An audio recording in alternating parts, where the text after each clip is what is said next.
ኢሳያስ አፈወርቂ ይመጽእ አብርሃም ወዱ ኸምስ መጽእ ሻሂ ጋሽ ሞጽ ኸሎ አኔ ዝቅርበሉ ካሓቶ ደለ ቅርብ ምስ መልኩ بعይኑ ገይሩ ኢልኒ እጂ ታይ አኽብል ታሕቶ ፍልጥ ንጉሰ ትፈልጦ ዶ ብጣዕሚ ሓዚነ ኩሉ ነገር ጸልሚትን ማለት ብዙሕ ተስፋታት ህበን ነይሩ ወዲ ክብራ እምባር የለን ኢለሽ ናብ ካልእ እንሰግር ናብ በዓል የማነ ካልኦትን ከም ብዙሓት ደይቡ ንዓ እኽሊ ክህባ ዓባይ ትቆያቆ ስለምንታይ ትባ ንኑ ከምዚ ኢላ እንዳትልምን ዘላ እሞ ንዓይ ትነግረኒ ንዓይ ከይነገርካስ ከመይ ጌርካ ነታ ኣነ ዝእተኽወስ ከምዚ ክትብልኒ ገለይሉ ኮሪ በዚኣ ናብኡ ኸይድ ገርመካ እዩ ምክንያት ኣይኮነን ኣብዚ እዋን እዚ ንሽፍትነት እዩ ዝኸይድ ኣነ ንሃገርንሲ ናይ 17 ዓመት ፍልልይ ኣለና ኣደይ እንታይ ትብለኒ ነይራ እታ ቆልዓ ንኸይትጠንሲ تسجن يا حدا عامس كنت عامل تسرح نعاقد كيبر تعاكي نو قوم زبال ነገር የለን أنا خمسة طرح تدال هو حلفتين نبرو حفشاو كنت تبعيل نير شعو مس من واحد جزيدي مستخالق أنا استخم دحر مزيان صقم زلو يكونن كنت تحقاقزكم يعني وبالناس لو زنبر واحد زكرياس اب اخيبا انا بقلن ناي شدش شوارحي مسارفون كجبر لكم تمزيان ايتسلو يمصا دي حد قد اند ترفع ስለዚህ አጆኹም ገለብልና ስለዝነበሩ መጽኢልያ ወደይ ኣብ 2010 ወር ሓደ ተወሊዱ ዳህላክ ወደይ ካው 4 ዓመት ጸኒሕ ተወሊዱ ብድሕሪ ኣድሪስ ወደይ መጽኢ ናይ ኣድሪስ ወደይ ካን ኣብ 3 ዓመት ብድሕሪ ኣብ መወዳእታ ካኒ ሉል ባሕር ጓለይ ካ መጽኢ እጂ ነተኣሳስረን እዚኣ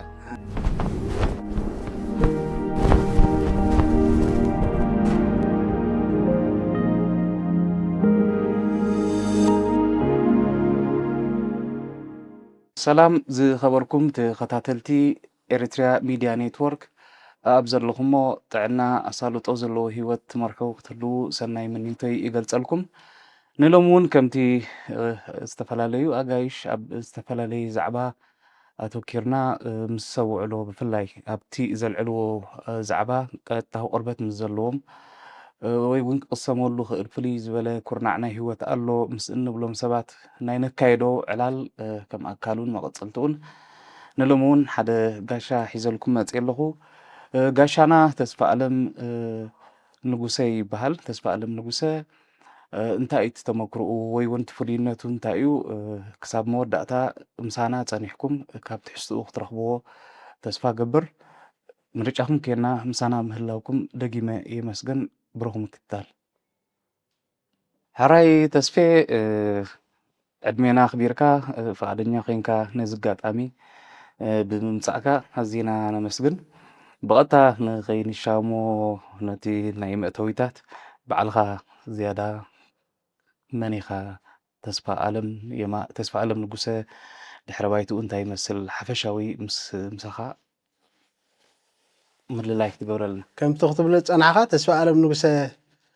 كبراء ببهان أبشحن شعات 173 كاب ولاديتي زايد شك هانس وي زايد يوهانس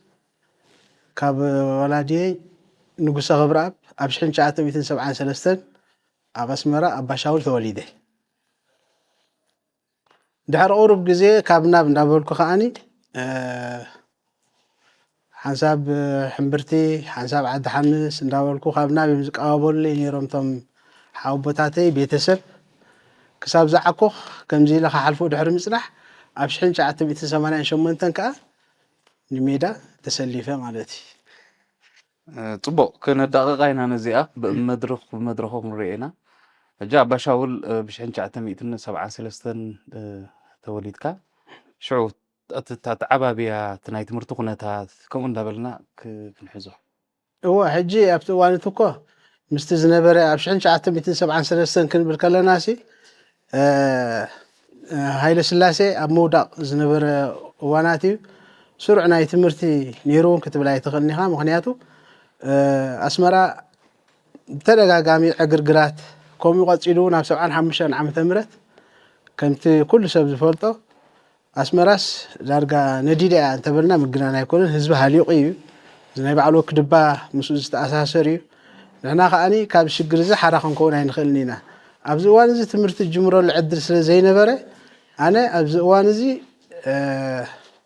ከም ዝብለካ ወላዲየ እውን ስለ ዘይነበረ ዕሩኽቲ ቦይ ዳርጋ ከም ቦይ ኮይኖም ኣለይ መለይ ዝብሉ ነይሮም ንባዕሉ እውን ሓዊ ቦይ ገብረ መስቀል ክብረኣብ ኣብኡ ይዋሳእ ነይሩ እዩ ኣብዚ እዋን እዚ ህደም ምስ ኮነ ኣደይ ምዞም ዝብለካ ዘለኹ ሰባት ምስ በዓል ተኽለ ሃይማኖት ወዲ ስለፅን ምስ በዓል ኣሰፋ መብራህቲ ዕሩኽቲ ቦዮም እዚኦም ሒዞም እዮም ንዓዲ ሓንስ ከይዶም ዓዲ ሓንስ ምስ ከድኩ ከም ዝብለካ ኣቦይ እውን ኣብዚ እዋን ስለ ዘየለ ከም ዝብለካ ምናልባሽ ዝሓር ንመፅኦ ንኸውን ኢና ሓዊ ቦታተይ ካብ ዴዳ እንዳቦይ ዴዳ እዩ ዴዳ ኣብዚ ከባቢ ሓበላ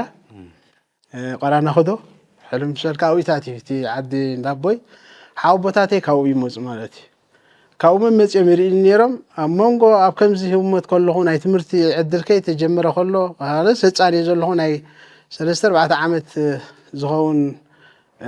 ቆልዓ እየ ዘለኹ ኣብቲ እዋን ተተመላሊሶም ይርኢኒ ነይሮም ኣብቲ ክንወስዶ ኣለና ዝበልሉ እዋን ከዓኒ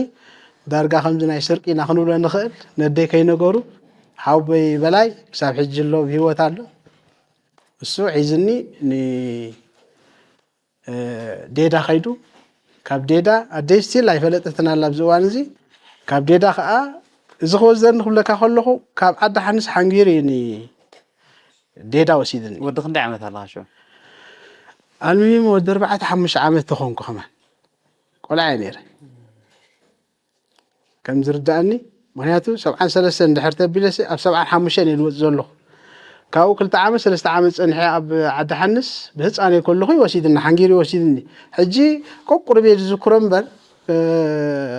ዝያዳቲ ዕላላት ከዓ ድሒሩ ስለ ዝመፅእ ማዘረይ ክተዘንተወለይ ከላ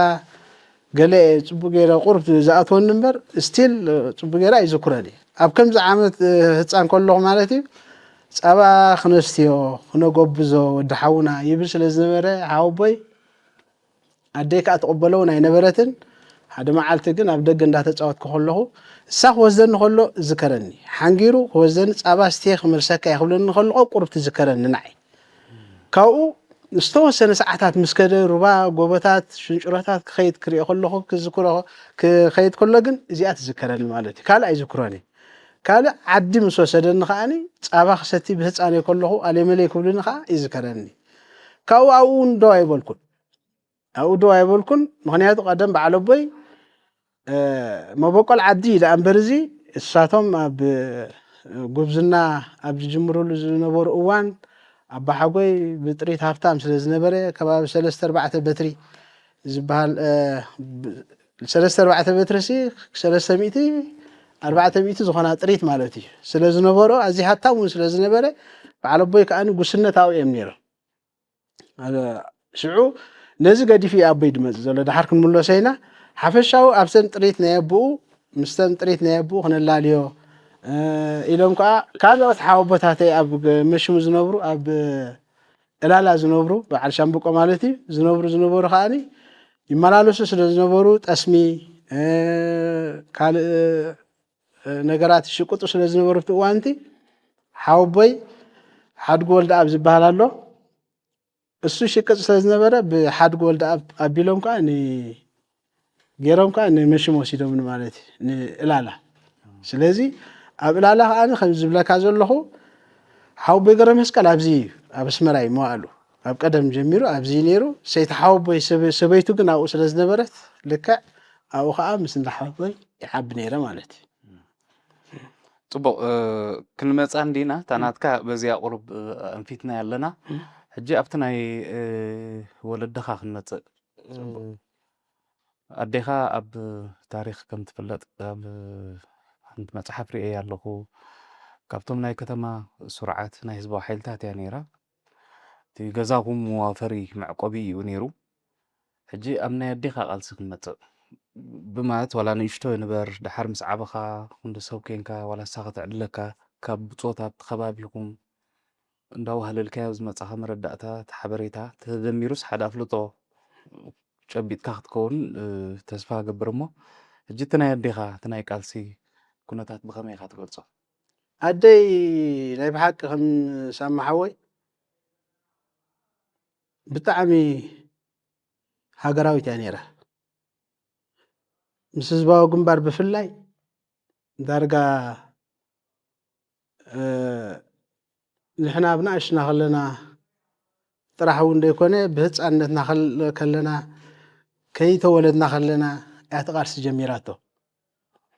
ሕጂ እዚ ድሕረ እየ ዝፈልጦ እምበር ኣነ ብዙሕ ኣይብሎን እየ ብዝያዳ ከዓኒ ብኣካል ትዕልለኒ ነይራ ምስ ጎበዝና ድሕሪ ካብ ሜዳ ምእታወይ ገለ ፅቡቅ ገይረ ዝፈልጦ እምበር ኣብቲ እዋን ዋላ ሓንቲ ክትፈልጥ ኣይትኽእልኒ ኢኻ ዋላ ሜዳ ከለኹ እውን ኣይፈልጥን እየ ነይረ ሕጂ ሓደ ምስጢራዊት እያ ዝኾነ ነገር ከመደይ ምስጢር ዝዕቅብ ኣነ ኣብ ገዛና ኣየጋጥመንን ብጣዕሚ ምስጢራዊት እያ ኣብዚ እዋን እዚ ከዓኒ ማለት ድሕሪ ሜዳ ካብ ሜዳ ምምፅአይ ኣባል ሓፋሽ ውድባት ውፊይቲ ከም ዝነበረት ከዓኒ ይሰምዕ ሕጂ ይዕልላ ከምዝን ነርክ ዲኺ ይብላ እሞ ፍሽኽታ ሓዊሳ ምን ዳ ነጊረካ ትብለኒ እሞ ኣነ በዓል ወዲ ስለፅየን ክዕልሉ ከለዉ እስኹ ሓደ መሳርሕትኺ ኣብዚ መፅኦም በዓል ወዲ ፀጋይ መፅኦም ክዕልሉ ከለዉ ስርቕ ኣቢለ ይሰምዕ እሞኒ ከመይ ነይሩ ክብላ ከለኹ ብጣዕሚ ማለት ዘደንፁ ታሪክ እዩ ነይሩዋ ስለምንታይ ደት ነገርና ዳ ቀዲምክሲ ሕጂስ ጎቢዝና ኢና ክንዲ ሰብ ኮይና ኢና ናፅነት ኮይና ኣቲና ኢና ስለምንታይ ቅድሚ ሕጂ ዘይትዕልልና ይብላ ነይረ ድሓን ግዚኡ ስለዘይኣኸለ ናይ መን ታሪክ ካብ በዓል መን በሊፅና ኢና እሞ ከምዚ ገይረ ክብለኩም ኩላትኩም ነናትኩም ስራሕ ትሰርሑ ኣለኹም ካብኡ ንላዕሊ ከዓኒ ኣነ ዝሰራሕክዎ ነገር የለን ትብለኒ ሕጂ ከም ተዘክሮ ናይ ኣደይ ሓደ ግዜሲ ኣብዚ ኣስመራ ዳርጋ ደርግሲ ዘዝሓለፈ መንእሰያት እንዳረሸነ የብል ነይሩ መንእሰያት ተቐትል ነይሩ ሕጂ ዕግርግር እውን ስለ ዝነበረ ኣነ ዘይትርስዓኒ ሓደ መንእሰይ ተሃሪሙ ገዛና ኣቱ ኣብዚ እዋን እዚ ሕጂ ንሕና ህፃናት ኢና ዘለና ማለት ዝፈልጦ ነገር የብልናን እዚ መንእሰይ እዚ ተሃሪሙ ምስ ኣተወ መን እዩ ኣይትፈልጥን እያ በጃኽን ዕቑባ ንብለን ሕጂ ህድኣት እውን ኣላ ሓትነይ ኣብቲ ኣሕዋትየን ክልቲአን ኣሕዋትየን ኣብቲ ቃልሲ እውን እጃም ነይረዋ ህድኣት ሕጂ እዚአን ክልቲአን ተሓባቢረን ድን ዋላ ካልኦት እውን ነይሮም ክኾና ክእላ እየን ዘይረስዐዮ እዚ ሰብ እዚ መፅኡ ተወጊኡ እዩ ድሕር ባይቱ ምስ ሓተታ ናይ ጀብሃ እዩ ኤርትራዊ ስለ ዝኾነ ግን ክዕቀብ ኣለዎ ሕሊፋ ክትቦ ስለ ዘይደልየት ነዚ ሰብ እዚ ኣብኡ ዓቂበንኦ ማለት እዩ ዓቂበንኦ እንተጠስሚ እንዳገበራ ድን ገለ እንዳገበራ ድን ዝተወሰነ እዋን ኣፅኒሐንኦ ድሕሪኡ እቲ ተኽሲ ወይ ትዕግርግር ደው ምስ በለ እንታይ ተጣቢባ መስለካ ኣደይ ነዚ ሰብ እዚ ኣብኡ ክሳብ መዓስ እያ መቁስሊ መውጋእቲ ጥይት እዩ ከቢድ ነገር እዩ ኣብኡ ክትሕውየ ትኽእልኒ ሕክምና ከድልየ ክእል ኣለዎ ሕጂ ዘዝሓለፉ ሃርሙ ስለ ዝነበሩ እንታይ ጥበብ ተጣቢባ ነዚ ሰብ እዚ ልክዕ እዚ ሲቪል እዩ ሰራሕተኛ እዩ ዋላ ሓንቲ ዝፈልጦ ነገር የብሉን ኣብ ፖለቲካ ኢድ የብሉን ህዝባዊ ግንባር ኣይፈልጥ ሻዕብያ ኣይፈልጥ እዚ ተራ ሰብ እዩ ኢላ ሕክምና ከም ሲቪል ገይራ ኣትያቶ ከም ሲቪል ኮይኑ ኣትዩ ተሓኪሙ እሱ ንበረኽኡ ከይዱ ካልእ ሓደ ግዜ እውን ተፍትሽ ይግበር ነይሩ እዩ ተፍትሽ እንዳዘርካ ምሽ ሃንደበት ተፍትሽ ኣሎ ተፍትሽ ሕጂ ገዛና ሽጉጥ ሕባእ ጠይት ሕባእ ኩሉ ነገር ዝካየደላ ዝነበረት ገዛ እያ ኣብ መንጎ ፈታሽ ክመፁ ከለዉ ኣደይ ኣብቲ እዋንቲ መንእሰይ እያ ጎበዝ እያ ልክዕ ገረንዳይ ላዕሊ እያ ትድይብ ኣብዚ ንጎ ገረንዳይ ምሽሓት ኣሎ ነቲ ገረንዳይ ብታሕቲ ጨርቂ ትውትፎ ጨርቂ ወቲፋ ነቲ ጠይት በሎ ሸጎጉጥ በሎ ብሙሉእ እቲ ቡምባታት ንባዕሉ ብሙሉእ ኣበይ ትእቶ ኣብቲ ገረንዳይ ይኣቶ ቀልጢፋ ከዓ ትወርድ ወሪዳ ከዓ ከም ሰባ ኮፍ ኢላ ፍርዳ ትፅበ ማለት እዩ ኣትዮም ኣብ ገዛና ከኣቱ ዕግርግር ገለገለ ክገብሩ ከለዉ ኩሉ ነገር ኣርማድዮ በሎ ትሕቲ ዓራት በሎ ክበናቑሩ ከለዉ ዋላ ሓንቲ ሰነድ ኣይረኽቡን ስለዚ ነደይ በዚ ይዝክራ ማለት እዩ ዋ ሕጂ ትስኻ ትዝክሮ ምስቲ ንኡስ ምንባርካ ምልኣት ዘይክህልዎ ክእል እዩ ድሓር ምስ ዓበኻ ክንዲ ሰብ ኮንካ ከምዚ ቅድም ክጠቕሶ ፀናሕኹሲ ካብ ዕላላት ኣዴኻ ማለት እየ ምክንያቱስ መዋፈሪ እዩ ነይሩ ከባቢ ባሻውል ፃዕዳ ፅርግያ እታ ገዛኹምሲ ፈዳይ ናይ ህዝቢ ሓይልታት ሓደ ካብቲ ከምኡ ዝተፈላለየ ገዛውቲ ነይሩ እንዲ እያ ነይራ ኣብኡ ከዓ ሕጂስ ካብቲ ጠቕሶ ነጥፈታትኩም ድሓር ትዕለካ ካብ ትዕለካስ እንታይ ካልእ ትዝክር ደይኮነስ እንታይ ትገልፀልካ ነይራ ካብትነው ማሲ ብዙሕ እንዲዩ ተሰሪሑ ግን ኣብነታት ካብ ክትዝክሮ ትኽእል እስኻ ካብቲ ዘዕለለትካ ያው እሱ ዝብሉ እኮ ዝብለካ ዘለኹ ፍጻሜታት ናይ ኣደይ እሞ ማለት መወዳእታ እንዲደ ይብሉ ሓፈሻዊ ኩሎም ቶም ዝኣቱን ዝወፁን ዝነበሩ ንሕና ኖርማል ሰብ እዮም ዝመስለና ነይሩ ተረዲኻኒ ዋላ ሕጂ ተመሊሰ ክዝክሮ ከለኹ ኣደይ ስዋዕ ሰርሕ ነይራ ንባዕሉ ኣብቲ ትሽቁጠሉ ዝነበረት ናይ ስዋ መድረኽ ከዓኒ እንዳ ስዋ ከዓ ኩሉ ግዜ ናይ መንእሰያት እዩ ተረዲኻኒ ናይ መንእሰያት ብዕላማ እዩ ከዓ ኩሎም ቶም መንእሰያት ኣብኣ ዝእከቡ ዝነበሩ ኩላቶም እዚኦም ብስርሖም እዮም ዝመፁ ነይሮም ኣብኡ ጥዕና ዘለዎ መፅእ ጥዕና ዘይብሉ መፅእ ማለት ልዕሊ እዚ እንታይ ሞ ሕጂ ግን ዓርበኛ ዛይድ ሸቀሃንስ ብሂወት የላን ብዕለት 23 ወርሒ 11 2024 ብሰላም ዓሪፋ ኣላ ኣብ ፀገማ ይኹን ኣብ ድኻማ ዓለይ መለይ ዝብልኣ ዝነበራ ወይኒ ሓፍተይን መለይ ሓፍተይን ከዓ በዚ ኣጋጣሚ እዚ ከየድነቕክዎን ክሓልፍ ኣይደልን ናብ ናይ ኣቦኻ ከዓ ክንመፅእ እንዳተኣሳሰርናዮ ክንከይድ ኣቦኻ ኣብ 73 ወርሒ መስከረም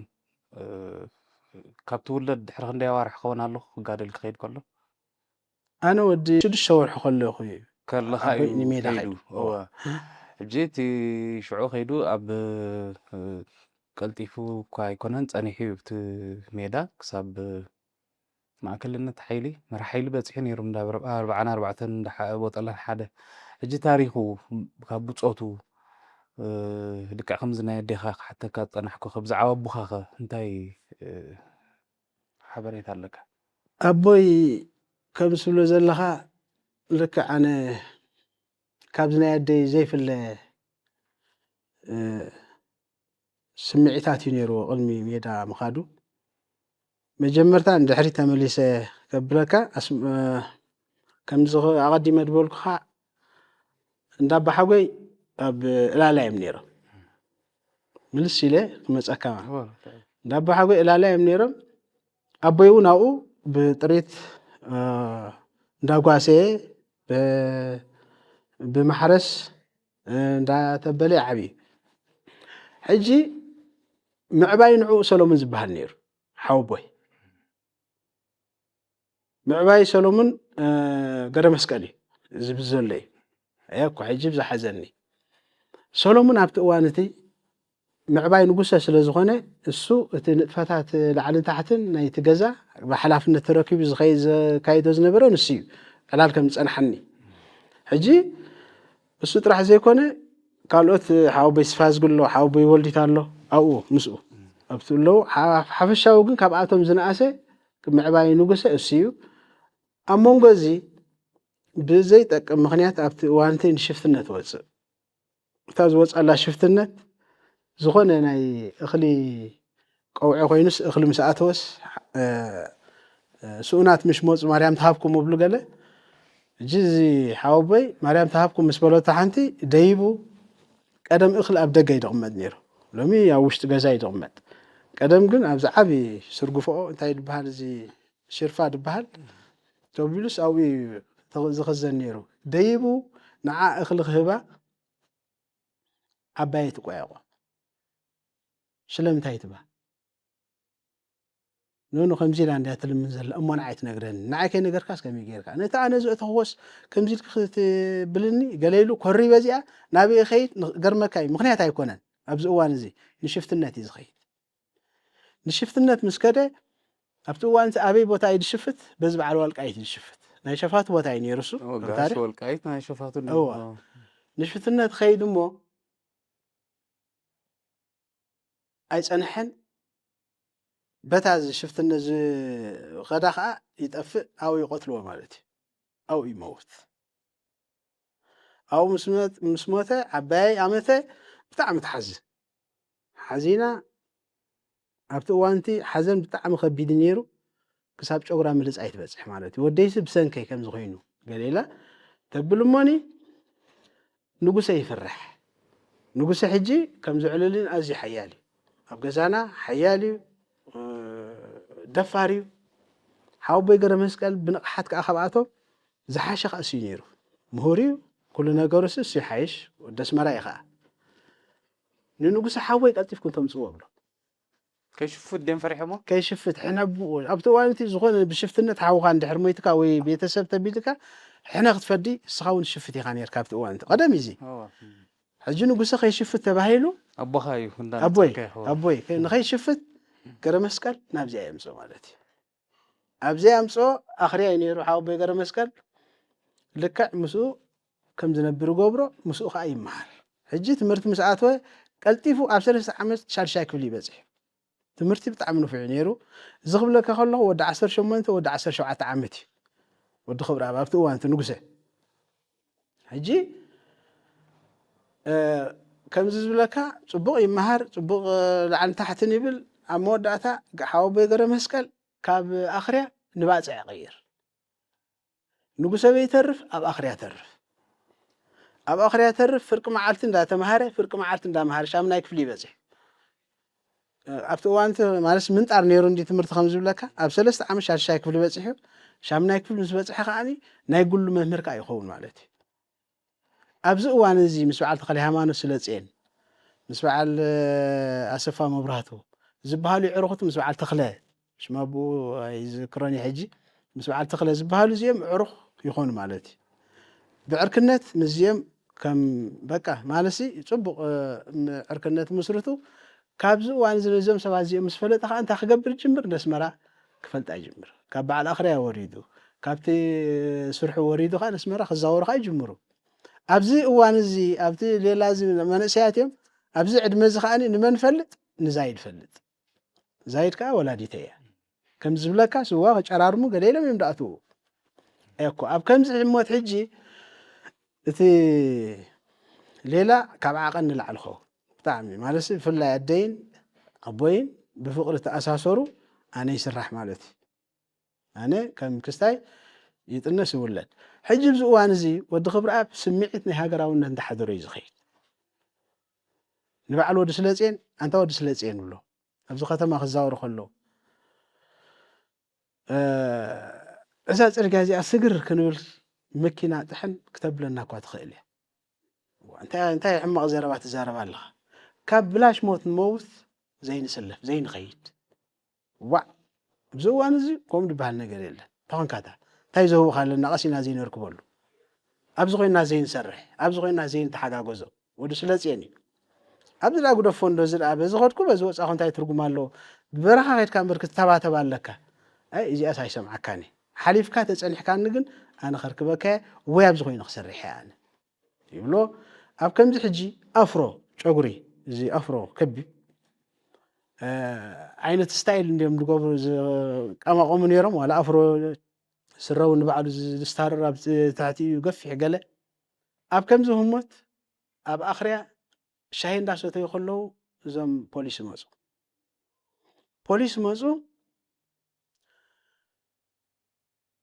ፖሊስ መፅኦም ብመቐስ እዮም ዳኣትዎም ጨጉሮም ነቲ ኣፍሮሲ መፅኦም ነዲኹም ኢልኩም እናንተ ሻዕብያ ወቺሎምሲ ይቆርፅዎም እዮም ነይሮም ንክልተ ሰለስተ መንእሰያት ምስ ቆረፁ ኣብ ኣቦይ መፁ ኣቦይ ልክዕ እዚ ፖሊስ ክቕምቆ ጨጉሩ ክእትወሉን ኢዱ ሕዝ ኣቢሉ ኣብ መሬት ሓፍ ኣቢሉ ከውድቆን ሓደ ኸውን ፈተቐብሎ ዳርጋ ይረጋግፆ ካብቲ ከባቢ እውን ይስወር ሓደን ክልተን ንኸውን ነዚ ኩሉ ዝሕመሎ ከዓኒ ንጉሰስ ንክብሪ ኣብሲ ብዝእዋን እዚ ብኽሮ ወዲ እዩ ነቲ ዓብ ሓዊ ማለት እዩ ነቲ ምዕባይ ሓውስስ ኣለይ መለይ ዝብሎ ዘሎ ሓወበይ እውን ከምዚ ስለዝገበረ ይሻቐል ላዕልን ታሕትን ይብል ወዲ ክብሪ ኣብዚ እዋን እዚ እንታይ ሕማም ኣለዎ ንሜዳ ክስለፍ ሕማም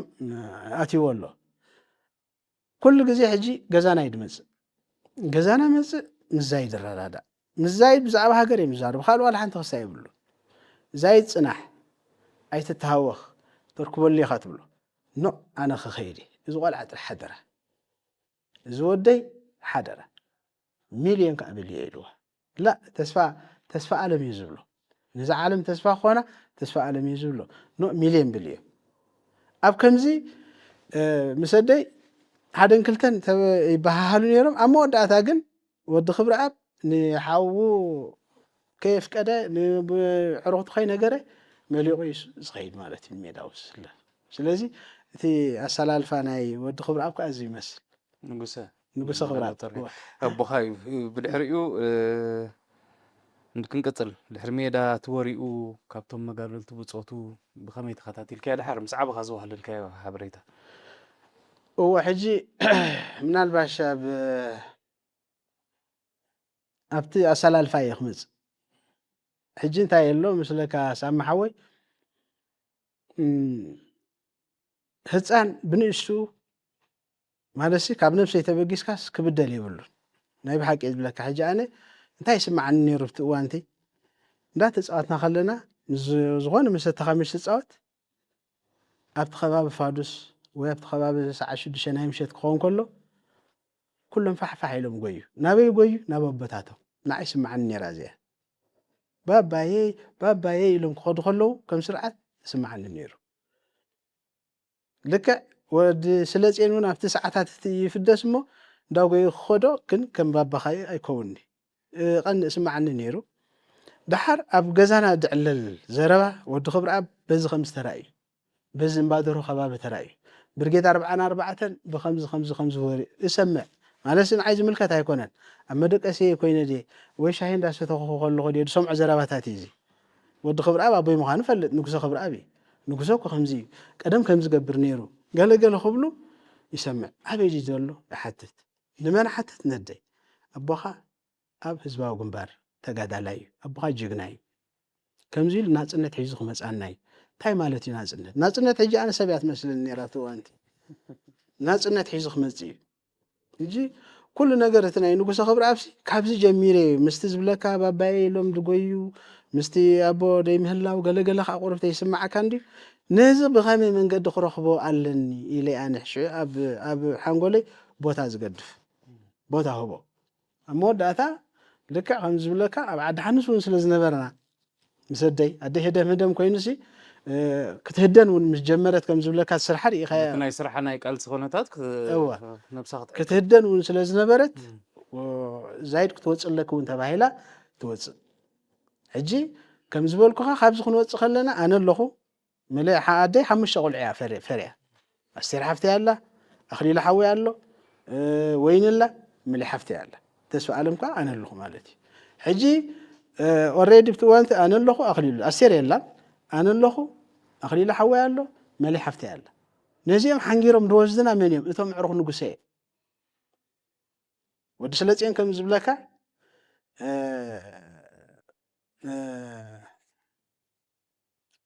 شو ما هبن أسفا مبرهاتو يجي أب دقيدو الله أب شودن زيم حد صار شيء كأنيرو زيم حنجيرهم يمنع عد حن الزوج حنا أبعد حنس كم زبلة كم سبز أحكو لك أتي سمعتات كم زي كستاي كحضرني جمر حج عد حنس كم تقدم زبل كخا بهت أنا كل غيرس كوتتي مسكون كخا تملي سيء كم زبل كخا فرقو مالسي سنتي أفتي هت أنتي مسجرة مسكال كبر أبي نير أبي حمبرتي إيكو كاب جرة مسكال كبر أب كاب سيتحاوبي مالسي لك خمدة زرقاء أبرهات المسجنا دارك على إتدايا ساون قدي أجريان عيام معباي لك مسؤول نيران عد حنس مسموس أخويا خمس بلا كاب تحت خمسة بزعبان نقص خبر أبك حسب الجمر نقصك خمي كم زي أبتك زانا ونستيل علل حدا معلتي أنا خمس بلكو كم زبلا كاب عد حنس ونوز إيه فلدني كاب عد حنس نمغرك خيت كم مغرك عد حنس دبر عد حنس هو دبر عد حنس كل حدا دبر عد حنس كاب دبر عد حنس نمغرك كم مغرك دبر عد حنس أبز ساعات خالد فلت يبلينا بخبابي عد قبرك أفلته وهنا عد قبرك أني دبر عد حنس خير كله خزر قص عدي حجي أبزي مهر له أب عد حنس نتمرتي خير كاب تمرتي مس أمود أثا نقدرنا دك شحي خو نقدر نايدك شحي مسكونة أقول له عرفتنا مساي مسالفتي متعبيتي بزحات يمزلو خابزون بزحات كلت تغسلك تخست هافت زبالالو أم قصب أنكر زبالك قالو እዚኣቶም ሕጂ ኣብኡ ተወሊዶም ስለ ዝዓበዩ ነቲ ከባቢ ቤን ኣቲኻ ቤን ትወፅእ ፈልጥዎ እያ ሃንደበት ንግደት ክንነግድ ኢልና ምስከድና ንኺድ ናበይ ንጋደል ዋ ንጋደል ንጋደል እንታይ ገድሊ ኣይርዳእንን እዩ ዋላ ሰሙን ስምዒት ይውፅኦም እምበር ኣነ ሃገር ብመግዛእቲ ተቆሪና ኣላ ኢሎም ንሃገር ሓራ ከውፅኡ ኢሎም ሓሲቦም እውን ኣይብልኒ ኣብ ሰዓት እቲ ንኺድ ንጋደል ተባሂሉ ስምዒት እዩ እዚ ሕጂ መዓስ እዩ ኣብ 88 ስለዚ ካብ 73 ንወዲ 15 ዓመት ኣለኻ 15 ዝኸውን ደሎ ብራቮ 15 ሕጂ ወዲ 15 ዓመት ኮይነ ኸይድ ተኺልና ንኸይድ ስኢልና በሊ ሓሳብ ኣብ ዝኾነ ንግደት በሊዕና ንኸይድ ናበይ ንኸይድ ብኡ ጌርና ብመቐርካ ኣቲናስ ነጊድናስ ንምለዛናይ ጌርና ኢና ንበረኻ ንኸይድ ዘለና ኣብ ምለዛናይ ምስ በፃሕና ግን መን ፀንሕና ተጋደልቲ ፀንሕና ሓደ ጥባሕ ዘለዎ ዋርድያ ብድሕሪ ህድሞ ተፀጊዑ ቁምጣ ስረ ገይሩ ሚላኑ ገይሩ ጀብጀብ ናበይ ደሊኹማታ ንብል ወዲ ተኸስታሃርተ በሊሕ እቲ ወዲ ተፈጥሮ ብልሕ ዝበለ ካባና ክንጋደል መፂና ኢሉ ክትጋደል ብራታት ንዕበሉ ንዑ ኢሉ ኣብኡ እተወና ማለት እዩ ኣቲና እንዳ ሲቪል እንዳገባር እዩ ቅጫና ዘሎ ጎጎና ፃባና ዘሎ ንሰቲ ሰቲና ተዓንጊልና ሓዲርና ብድሕሪኡ ናብቲ እኩብ ኣሃዱ እውን ወስደና ተኣኪቦም ፀንሕና ተጋደልቲ መስርዕ ድያ ጋንታ ትፀንሓና ብራታት መናጁስ ተባሂሉ ምስኣቶም ንዕልል በቃ ደስ ብለካ ተዓጣጥቆኦም ጋምባሊኦም ኩሉ ነገሮም ከምኦም ክኸውን ማዓስ ከምዚኦም ዝኸውን ኢኻ ትብል ኣብኡ ሕጂ ሓደ መራሒ ጋንታ ዲገለ ፀንሕ ዝኾነ ዋላ መራሒ መስርዖም ክትከውን ትኽእል እያ ተኣሃዱ ኣነ ፅግዕ ኢለ ወዲ ክብራብ ትፈልጦ ደይሊ ንጉሶ ክብራብ ትፈልጦ ደይሊ ዳሃይ ኣቦይ ዋን ሕጂ እቲ ዕላማ ኖቦይ በቃ ከይደስ ምስ ተጋደልቲ ሕውስ ኢለስ ኖቦይ ዝረኸቦ ጥራሕ ይመስለኒ ነይሩ ንጉሶ ክብራብ ትፈልጦ ደብለ ንጉሶ ክብራብ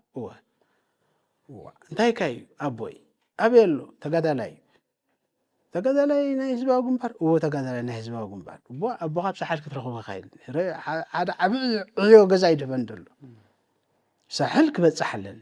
ነቦይ ክረክብ ካልእ ዝኾነ ነገር ኣይረኣየንን እዩ ንኸይድ ካብኡ ሓደ ክልተ መዓልቲ ምስ ገበርና ብምባት በቕሊ ዝበሃል ኣሎ መዓት ገደል እዩ እምባት በቕሊ ጌርና ብጀርበት ጌርና ንምዕራብ ንወርድ ማለት እዩ ኣብ ምዕራብ ካብ በዓል እምባት በቕሊ ዘባው ሰራዊት ዝበሃሉ ዘይርስዖ መራሒ ሓይሊ ናይታ ሒዝና ዝነበረ ወዲ ፊደል እዩ ዝበሃል ተስፋ ገብር ብሂወት ክህሉ ወዲ ፊደል ኣብ ትሕቲኡ ከዓ መራሒ ጋንታ ከዓኒ ወዲ ኢራ ዝበሃል ነይሩ ተታሒዝና እዚኦም ብእግርና ኢና ንኸይድ ካብ በዓል እምባት በቕልስ ብእግርና ትኸይድና ጃርበት ኣቲና ምስኦም እንዳተበራረና ምስቲ ናይ ንእስነት ኮይኑ ከዓ ድኻም ከዓ ይስማዓናን እዩ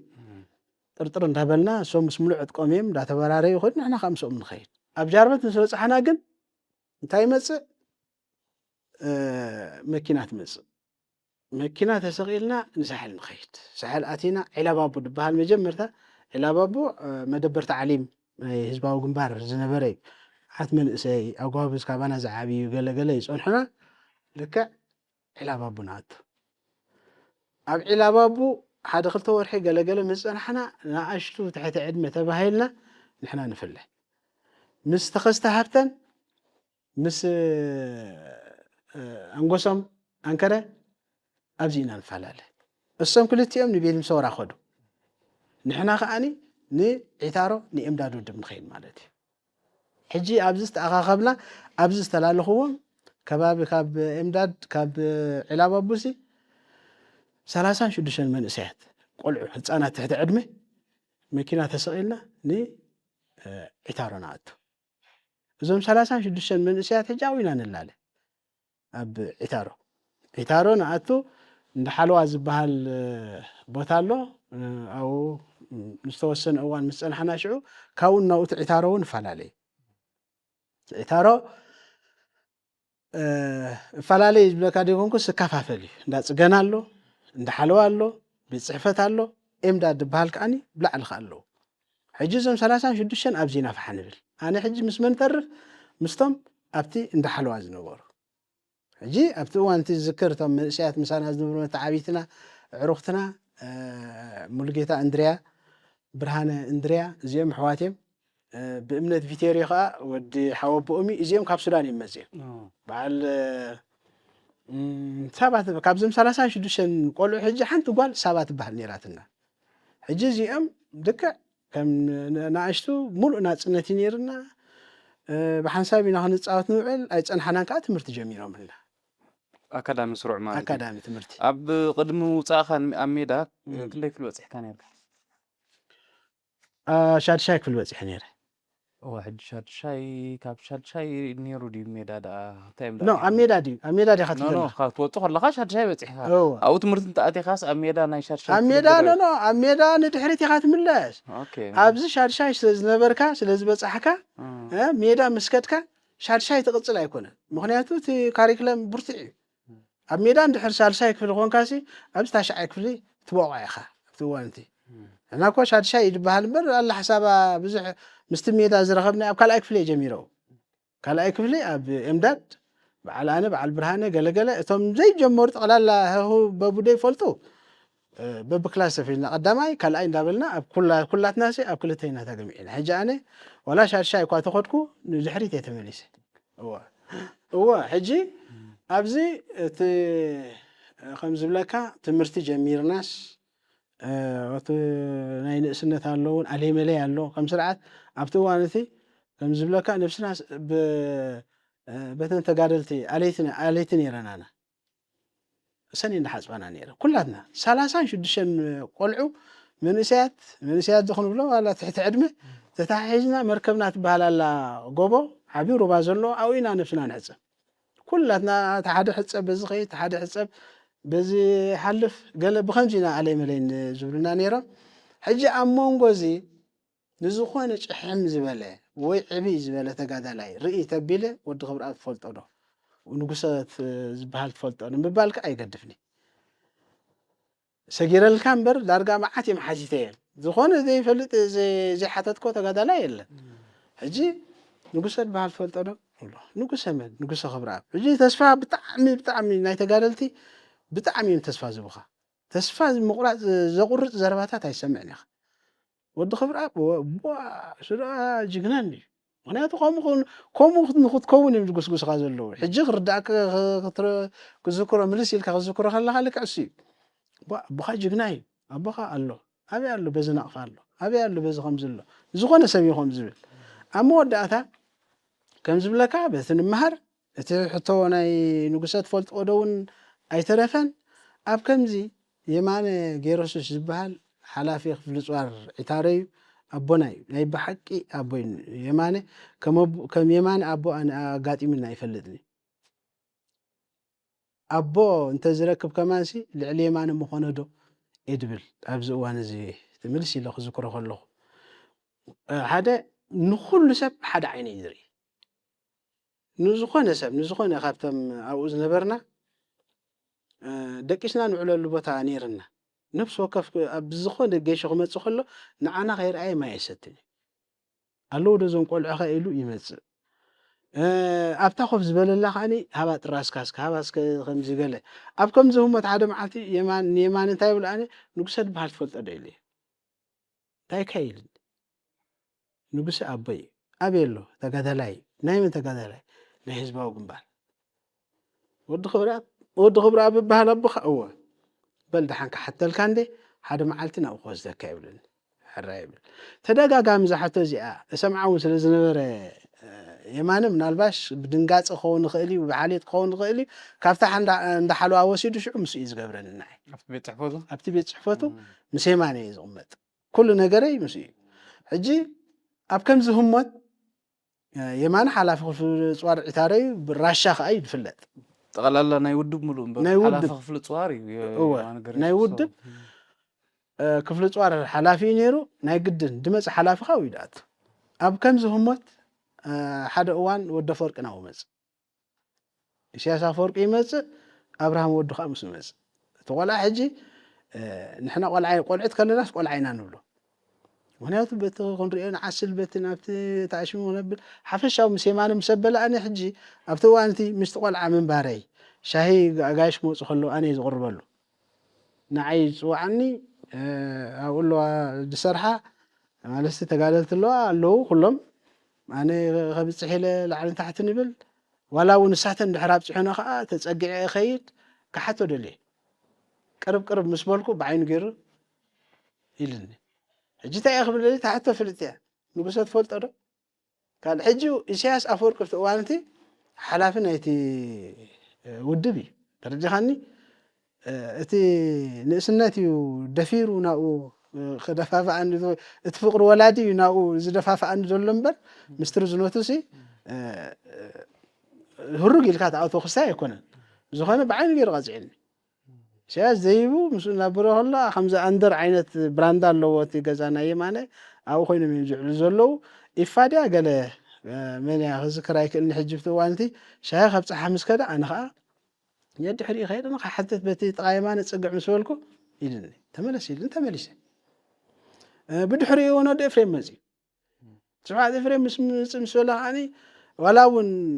በጠሎን ሰለስተ ወዲ ኤፍሬም ዝበሃል ኣላ ሓላፊኡ ከምዚ ዶ ክብሉ እውን ሰምዕ ስለ ዝነበርኩ ምንታን ክትከደሎም ከም ኢሎም እዮም ዘፋንውካ ወዲ ኤፍሬም ምስ ሰማዕኹ ከዓ ወዲ ኤፍሬም ተመለስ ኢልኒ ከዓ ወዲ ኤፍሬም ስለዚ የማነ ይኹም ድብለካ የማነ እዩ ዝብለኒ በክቲ ሓታ ሓሲብካ ነርካ ንወዲ ኤፍሬም ከዶ ካሕቶ ቅርብ ኢለ ሰላም ገለ ኢለሲ ንጉሰ ዝበሃል ተጋዳላይ ትፈልጦ ዶ ክብሎ እብል ምክንያቱ እዎ ፈልጦ ወዱ ዲኻ ንዓናይ ገለ የፅበ ዘሎ ከዓኒ ሕጂ ኣነ ብዚ እዋን እዚ የማነ ሕጂ ተመሊሰ ክዝክሮ ከለኹ ብድንጋፀ ጥምተኒ ነይሩ ብድንጋፀ ጥምተኒ ሕጂ ምስ በዝሐ ንዓይልኒ ተስፋ ወደ ኢልኒ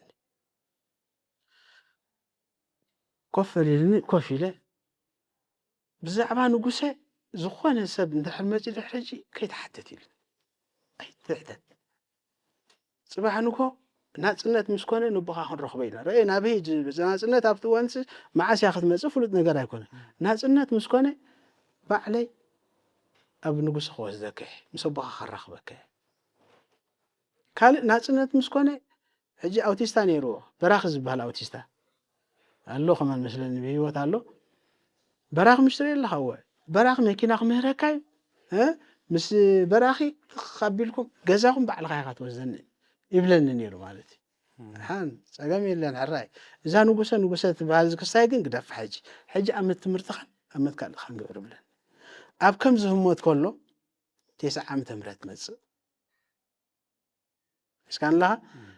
1990 መፅእ 1990 ድሕር ተዘኪራ ከዓ እንታይ ድመፅእ ክንዲ ገለ ዝኸውን ዓወት እዩ ድመፅእ ስርሒት ፈንቅል እዩ ድመፅእ ኣብ ስርሒት ፈንቅል ንሕና ተምሃሮ ኢና ዘለና ቤት ትምህርቲ ራሻ ትበሃል ቤት ትምህርቲ ነይራትና ሕጂ ኣብ ርእስቶም 36 ቆልዑ ዝነበርና ትሕቲ ዕድመ ዝነበርና መዓት ክንዳና ዝኾኑ ቆልዑ ከዓ መፅኦምና ካብ ዝተፈላለዩ ብሄራት ናይ ኤርትራ እዚኦም ከዓ ብሙሉኦም ዳርጋታ ዒታሮሲ ቤት ምሰውራ ተቐይራ ልክዕ ምስ መፁና እዚኦም ዋላ ትግርኛ ዘይፈልጡ ዝኾነ ቋንቋ ጥራሕ ድፈልጥ ተረዲኻኒ ክስታይ መፅኦምና ናራ ኩናማ ሕዳርብ ከምዚ መፅኦም እዚኦም ሕጂ እንታይ ክንከውን ኣለና ንሕና ኩላትና ጥርንፍ ኢልና ካብቲ ዝነበርናዮ ውፅእ ኢልና ዒታሮ ካብኡ እናብኡ ከሎሲ ሓደ ሩባ እዩ ቤት ትምህርቲ ተሰሪሑ ኖርማል ቤት ትምህርቲ ኣብኡ ኢና ንምሃር ዘለና ኣብዚ እዋን እዚ ዝክር በዓል ወዲ መምህር ዘካርያስ በዓል ኣማኒኤል በዓል ቴድሮስ ዝበሃሉ መምህራን ነይሮምና መምህር ፀሃየ ሕጂ እውን ኣሎ ብዝቐኙ መምህር ፀሃየ ሕጂ ስንክልና ናይ ኢድ ዘለዎ ሓያል ተፃዋታይ ኩዕሾ ሰኣላይ እውን ኣርት ዝኾነ ነገር ስእሊ ኣብቲ እዋን ዝስእሎም ዝነበረ መምህር ፀሃየ ክሳብ ሕጂ ዝረኣየኒ ብዝኾነ እዚኦም ይምህሩና ነይሮም ሕንቃቐ ነይርና ቴስዓ እዩ ስምዒት ከዓ ኣሎ ፀላእ ከዓ ይጭፍጨፍ እዩ ዘሎ ብዚ እዋን እዚ ወዲ የማነ ኣበይ ዘሎ ብዚ እዋን እዚ 1990 ባፅዕ ከይዱ ኣሎ ዝተወሰነ ጉጅለ ሒዙ ከይዱ ኣብ ባፅዕ ኮይኑ ደብዳቤ ፀሓፈለይ ነይራ ተስፋ ኣለም ወዲን ረአየ ክሳብ ክንደይ ጥምተን ከም ዝነበረ ሕጂ ተመሊስካ ክዝክሮ ከለካ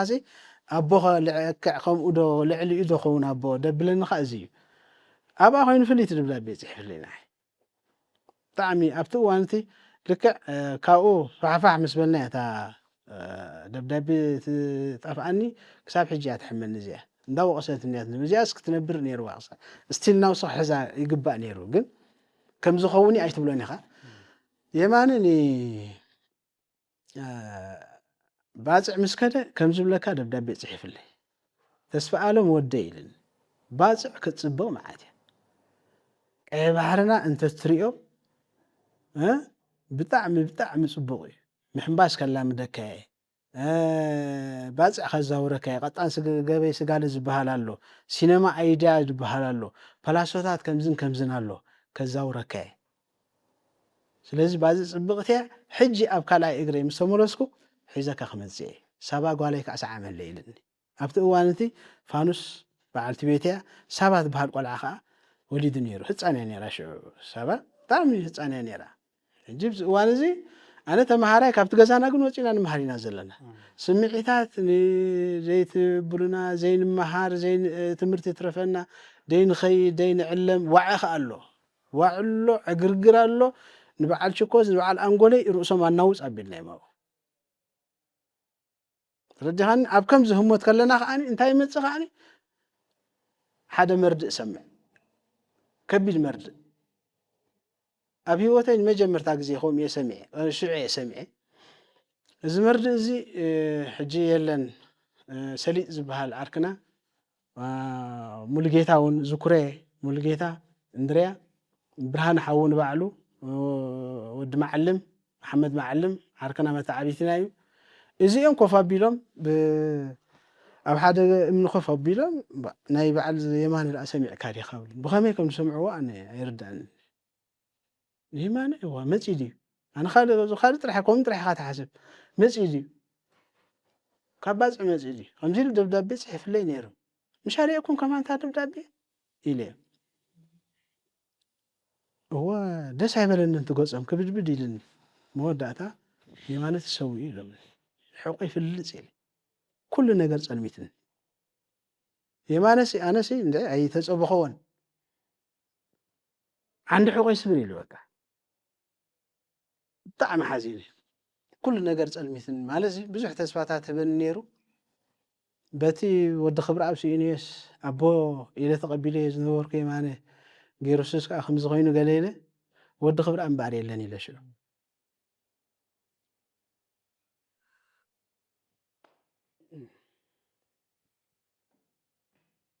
ድሃኒ ከቢድ እዩ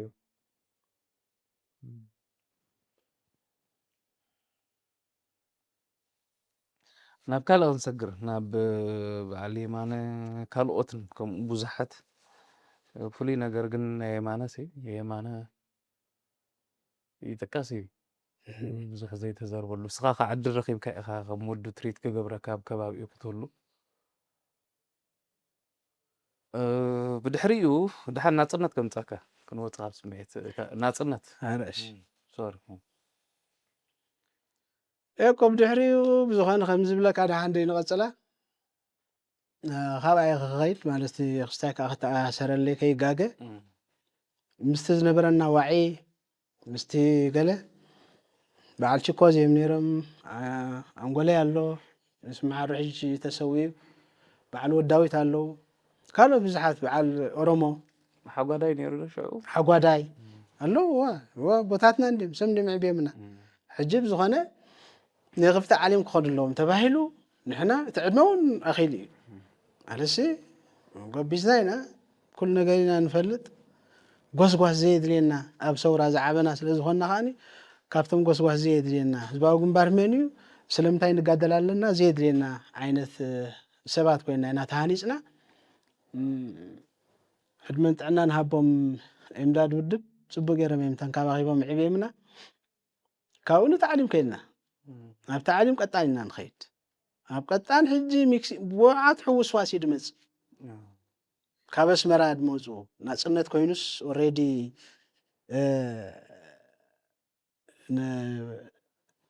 ካብ ኣስመራ ዝወረዱ ኣለዉ ንሕና ኣለና ገለገለ ንሕና ንፈልጦ ነገር የብልናን ሕጂ ኣብቲ ባህሪ በበይንና ኢና ሓድሽ ምስ ሕብረተሰብ ዝዓበየን ብሜዳ ዓብዩ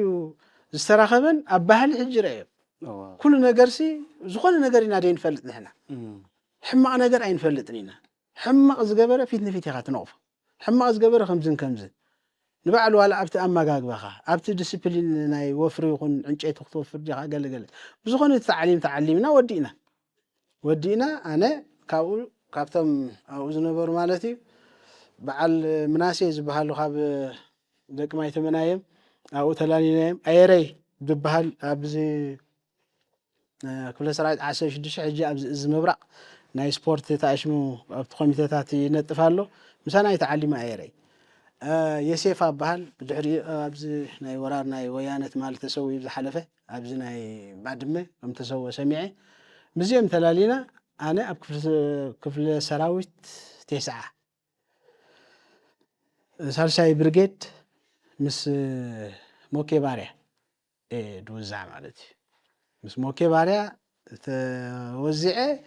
أو ينطف نيره أبتي كأونا أو نتعدمه سلزي أمونه لقد غينو برتن قحت نيرو أبتي خفلتاتي خاور دوزع أو مس موكي باريا نيره لك كم كل تقدلايك أني تنزوها نجيبات واهبة نعرفتي مسمرها من سيب لك طب حجنا من تاعي تي ناي دحري ناطنت قعزه هيوتك كاب شعو تهيزو ساب ساعات زي أبال حيلتات مكلخال كين كاب استفالالي أهدوتات أب نطف حلواتي خزلها بقف حنايو جي حنتي أقداسي من الباتفون تقندي كأند قبلاي خيل تا مخنات مرة خبيتنا ريتيت زقبرتني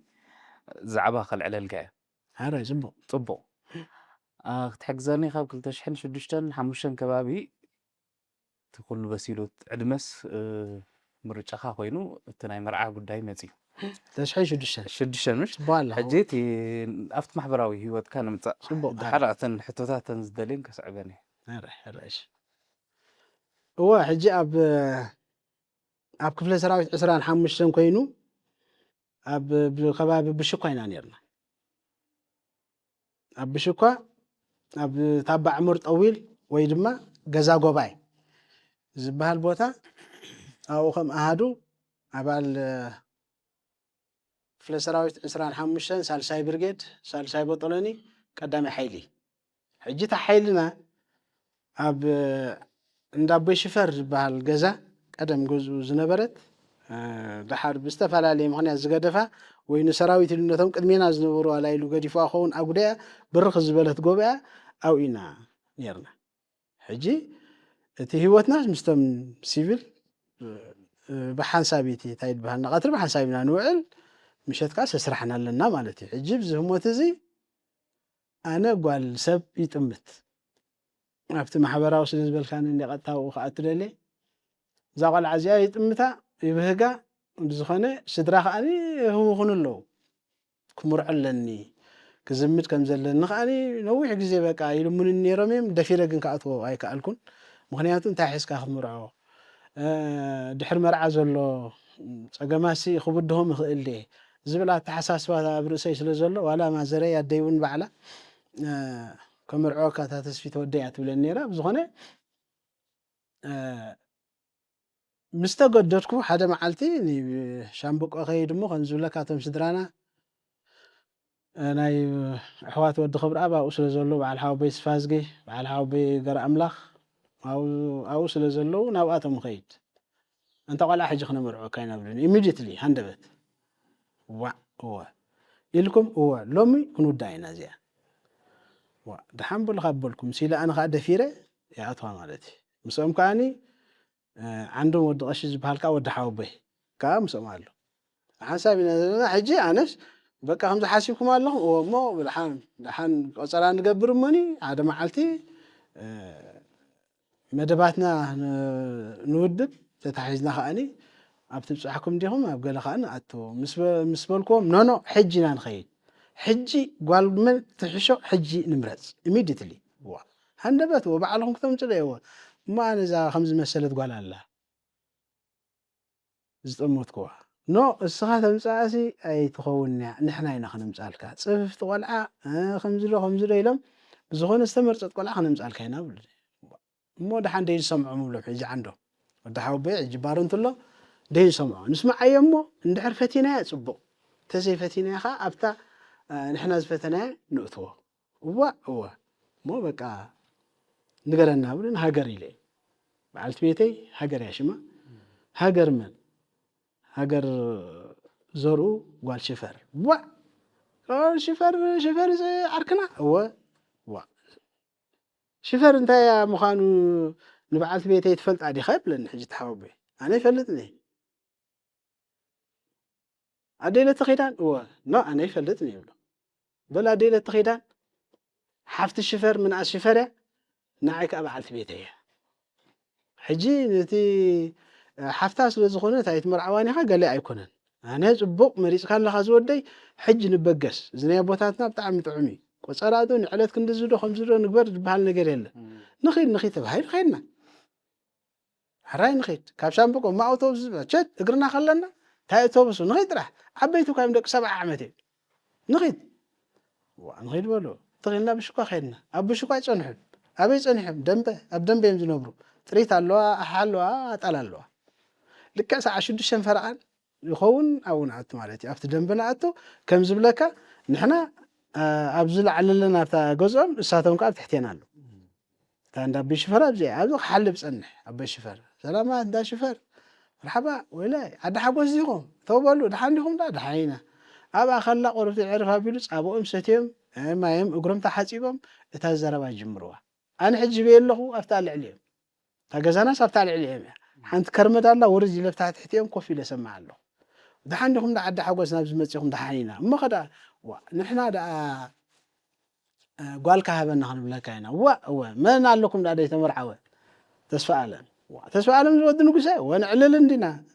باراي تمر عون هو بقى قالكم هابنا خلنا كاينا مزين أو مسحواتك مكر ودي أما بحصر لك كابا مستبولو ده أبصم ثلاثيبهم فاسقا مرع غيرنا أكل تشحن شدشان تمرينا صبو حجي بعلت بيتك شما هاجري أو عندي عندما تأخو تي حدار تبوجو تفليو لحرنا فتنا مولاد قصنا ندخدنا هو حجي بعلت بيتي كم زبلك هاجريا بكل نجار كأتقبلها حدا مالسي دحري حيار سبعي سنتايز بهالي زلو ها حيار سبيت الله يجي بهال هاجر بكل نجار نعي أمامي قاتني تسفهيباتني كل نجار كم زحلف مهيراتني حجي بزخانة تحسينا سبق حسنا تحالفه حسنا تيابين يروش لك أو كل تي تحسينه مستمر أخو حوبتاتي مسيلومني نابي مسيلومني إلا لا مسيلومني أبزينا نحسنا أديك تقبلات أديك ودهم من دي تجمع يلا أنا تقبلها أبزيها خاني سبق غير خاني حسني حرّي تجمع يلا أنت بهيلو أبز مرعزي مرعخن وفرك لنا من الباش حلف إلى الكامبر كم زبلك ودسلت إن كاب قلنا يتفلين تخليها ما نسلت إن زبها له سبعي بطعمي لنقص أنت هاي مسلك عركي بزخوان السجاء زرقهم كي يقولون نبوها عركي نبي عركي حجي مش الله أديها عرك خاسي أديها زي ولدته حوها زبها مش الله ودسلت إنجن لعلحاو بي لعلو ود خبر أبي بحق يزبلك هذا اللغة أبزخوان الشجرناتي السوء يدو دي يتولى يلا كابزئة إلا لا خيدي أمرين لك عنو قصخوين أبقوني يدون دابلة أمرين لك عفتا قزاني حدثنا ثيئتين خاني كم زبلك حفتيونا الله ملي أو بيتيومني يمدمزو تحدثنات أبزئة ثبلما صابان قالن غير مازي أخن ندق قبلو غايم نحنا خابتي قال ملا قبر أبلنا خاني أسمرا غيرنا خان صبو غيرنا خان حنصنا كاينا الجوها ميل وديلن مليون يليزو عندي بتانا ينقسي حجي إلا لا تحسينه صبو حصلت تحسينه كاو نسمرا يدمز أسمرات مز مرعات كأم سدي ندي مرق الليلها خلالي أنا يقدني مسدي تلاليا أديكا صبو تقبيلاتا صبو تنكبا خبا أبز ساعات زهاجر والعسر شوعات عامت يدل أنا نهاجرنسي أنا 10 شوعات عامت في الليل لنا أدين تايت بلنيرة أتولع نخيت تأنسي تسجني حدا عامت كل عامت تصنح تبلني نيرا نفس صار نخيت خون زي أس يشتهي زي أس قلعة قال تبلني نيرا بطعم بحالتي تتمتا نيرا زبلك هذا الله سايت فلتني يعني بينيت مخرج نبرت هذا نعدل نجار كوين جن سلازبلتني زي كونس نعدل نجار كوين جن تنسي آية رفتن بجبو نجزء مليسة نجزء تمليسة أنا جزايت مليسة هذا سومن عريفة نبيك خير علني هذا أوريدي عصب وتغير سلوز الله خلص إسرائيل حمشن نبوتاي زخي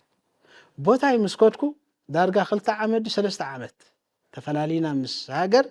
مس نوحة مس كونتات كمصاي كالكون كونتات ناتي فليت أخاسة بعليك خدلني ليات مس حسبه كابشكا وصيا زيت فلت كاب كبابي شامبقو وصيا زيت فلت قلعه أسمرا مصيا نديات نغرا أنا خيدينا تسفاله راح السخي أوتوبوس تكيت عوريس كديخ قلقير كديخ مسبات أساسير كديخ راح سلدن هو قبل نقريه أنا خان نقرأ تنقرن خانعي نعي تدول لي يرخبا بقى متأكل له نابي كتمس هارور عندي هارور صادق يكون كانت نبرة زلها تاي خون على خدي خاص خيلات ما أنا دامو تهدري عسكري عدي لميدي نعاخن كيبر تعاكي نو خمز بهالنقر يلا أنا خمسيت راح تدالو هو نحلفتي نبرة على زكريا سالو قال له ما خمزن كمزن تمسعله مع الجميع من يرمش عمره براقدنا ودرارون هلو حفشاو كنت يتبهيل نيرشعو من واحد جزيدي مستخال أنا استخم دحر مزيان صقم زلو يكونن كنت تحقاقوزكم ني يقول الناس لو زنبر وعلى زكرياس اب اخيبان ابقلن ناي شدش شوارحي مسارفون كغبر لكم تمزيان ايتصلو يمصا دي حدق اند ترفع ስለዚህ አጆኹም ገለብሉና ስለዝነበሩ መጽኢልያ ሃገር መጽያ ልከ ገዛይ ተኻሬ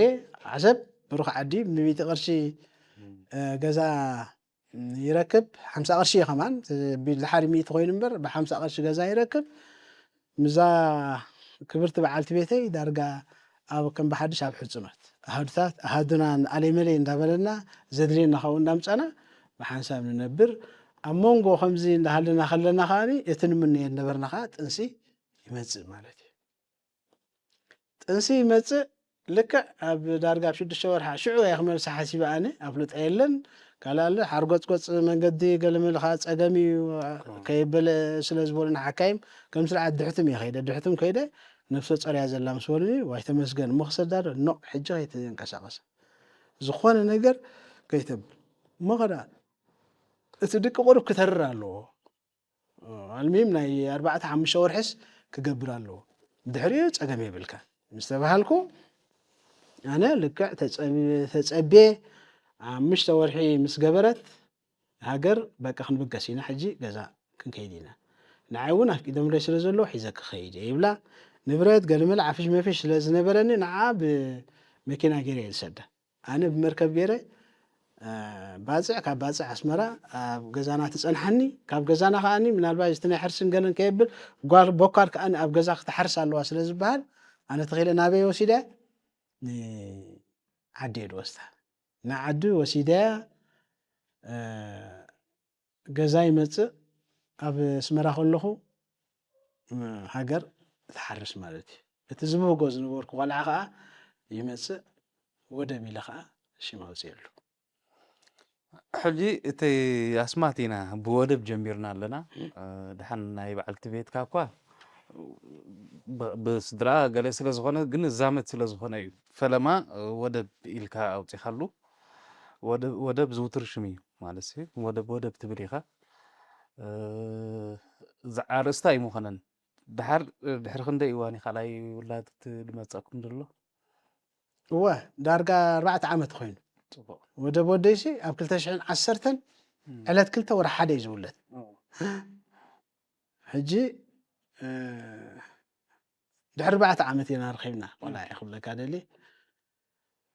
حجي خلاي قلعه تخلاي دي اب 3 عامات اوكي نقوم دابلنا ودب متيلو ودي وحجي انا تايدي برا ترديكا ودي اب 2010 ور حدا توليدو دهلاكو ديكا خاو 4 عامات ፀኒሑ ተወሊዱ ብድሕሪኡ ከዓ ኣድሪስ ወደይ መፅዩ ናይ ኣድሪስ ወደይ ከዓ ኣብ 3 ዓመት ብድሕሪኡ ከዓ ኣብ መወዳእታ ከዓኒ ሉል ባሕሪ ጓለይ ከዓ መፅያ ሕጂ ክነተኣሳስረን እዚኣ መጀመርያ ምስ ውላድ ምስ ረኸብኩም ወደብ ኢልካ ውፂኻሉ ፀኒሑ ኣዱሊስ ዳህላክ ሶሪ ድሕሪ ዳህላክ ኣዱሊስ ድሕሪኡ ከዓ እታ መወዳእታ ከዓ እታ ጓል ከዓ ሉል ባሕሪ ኢልኩማ ሕጂ ከዛሙድ እየ ሓደ ተራእዮ ወደብ ኣዱሊስ ሉል ባሕሪ ዳህላክ ትስማት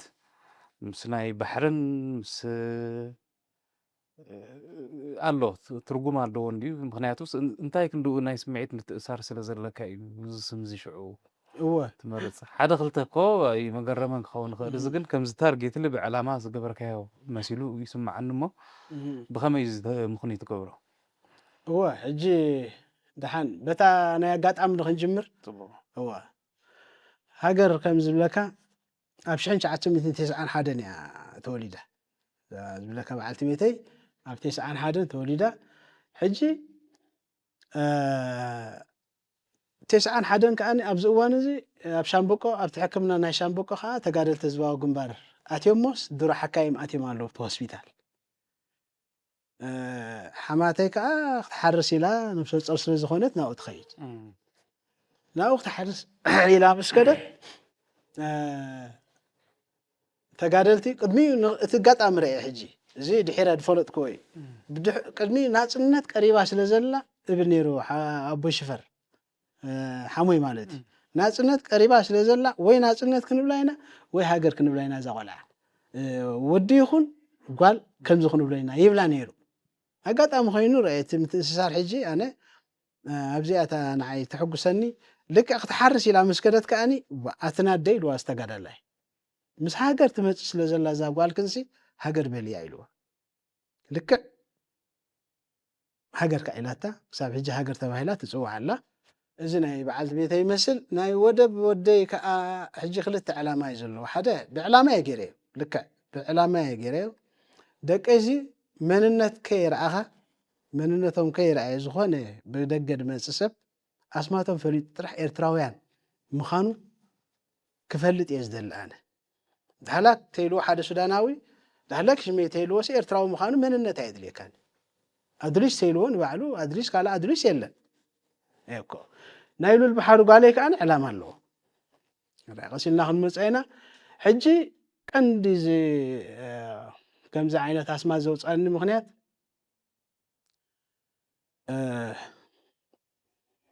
ባሕሪ ኤርትራን መሬት ኤርትራን ተነፃፂሎም ክነብሩ ዝኽእሉ ኣይኮኑን ነዚ ባሕሪ እዚ ከዓ እግዚኣብሔር ዝሃበና ባሕሪ እንድዩ ብዝተፈላለዩ ገዛእቲ ግን ንኸይንጥቀመሉ ገብርና ነይሩ ደምን ኣዕፅምትን ናይ ሰማዕታት ከፊልና ከዓኒ ኣምፂና እያ ንሕና ኣብዚ ባሕሪ እዚ ክንሕምብስ ከለና ምስ ሰማዕታት ኢና ንተሓቋቆፍ ሰማዕታትና ከዓኒ ይምኽርና ባዕለይማ ንነግሩና ሓልውዎ ኣጆኹም ፅባሕ ንጎ ክወግሕ ዋጋ ክፈልሉ እብሉና ነይሩ ይብሉና ከዓ ስለዚ በዚ ተባሃጊ ቀይ ባሕርና ኣስማት ደቀይ ክፅዋዕ መሪፀ ወደብ ኢለዮ ፀግዒ ናይ ህዝቢ ክኸውን ወደብ ኢለዮ ዳህላክ ከዓ መፅኡ ድሕሪኡ ኣምላኽ መስገን ዳህላክ ወደይ ከዓ ልክዕ ዳህላክ ተጠማቲ እዩ ተጠማቲ ክኸውን ተደላይ ክኸውን ተሃራፊ ክኸውን ዳህላክ ኢለዮ ብኡ ቢሉ ከዓ ነቲ ናይ ብሓቂ ሽሙ ከዓ ይሕልዎ ኣድሪስ መፅኡ ኣድሪስ ከዓ ጥንታዊ ወደብ ናይዚ ቀጠና ዝነበረ እዩ ኣድሪስ ወደይ ከዓ ብኣድሪስ ሰይመ እዩ ብድሕሪኡ ሉል ባሕሪ እያ መፅያ ኣነ ክገርመካ ሳማሓወይ ካብ በኽሪ ወደይ ጓል ዝምነ ነይረ በኽሪ ወደይ ቅድሚ ምውላዱ ጓል ተትኾነለይ ይብል ነይረ ብክስታየ ጓል እየ ድፈቱ ኣጋጣሚ ኮይኑ ጓል ኣይመፀትን ودي مزي سعيب ودي سليس ودي أمود أتاست أراد إيران سمع عنده هاجري له أبا حويش أنا أمود بحالي بالله سامح حوي أمود بحال أمو إلى وعي بالله شوعات حوبتها تالوني كلها تما وداتي وي أنا سنة أبا حوي وسيدة دحان دي سرع إحنا أملاخي تبلن نيرة كم تمنيت نخالو البحر مزيح لو البحر خاني بقول له زر كما يكون لو البحر غيدي الكاثر خو يكون كم تبها جاي كم تتعرز زدري زنبور كخاني أموداتها مزيات اللي مختمتها 4 نقط خلينا حساس الدخينا مالتي سلازي إتي عصمتنا يدقيسي بز مخنيات أو زيتي قدامايو مخنياتو شمكا سب ولا مذكرتها نشلا نأنس وقت أسمات مذكرتها قبر وين مذكرتها أسمات أز وارساز بهالسم هو وين زخنا زنات كاجن تارجت لي مس بحرن كم زخ كتنا خفت أنا حكا خوين الله إذا خمس عينت أسماتها موسى زدرخو خات مأتو خنا عد على النابلو تدحر بايتايو تقالسس هدي خلا نهدي خاطرة فلوت يو أبوها أبا عبيو بوينا خنا تأساسرو تصنحنا دحارو نسخا خندسب مس بسلك خانات كان يمرج أخا خانو سينيرو هو إذا تدماميرو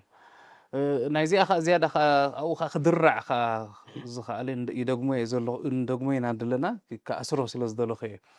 نابنت بعدل أب نداك فلتوار إنداد مسكنا إشتوي تمهارو قال خلقهم ريو هناتاتكا كمبو كلا أبو ناي ولا بسجاي ولا دركاس أبو خي يمان خاطر يمان جريسوس راشا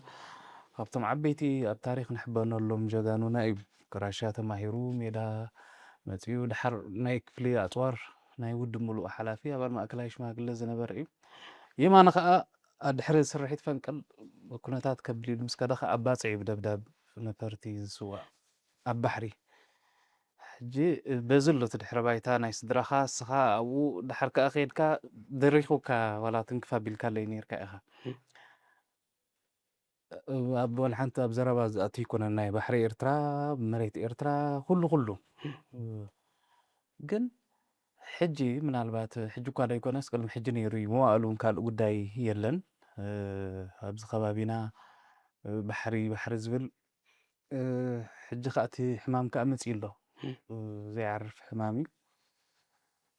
حجي وتا نفس خاوتي خا خمس زقانة يكون هاجر ملو كم زقانة يكون زيجا كأونا أو خم حدا أبال حيلتات من كل خال نبي هوت كافت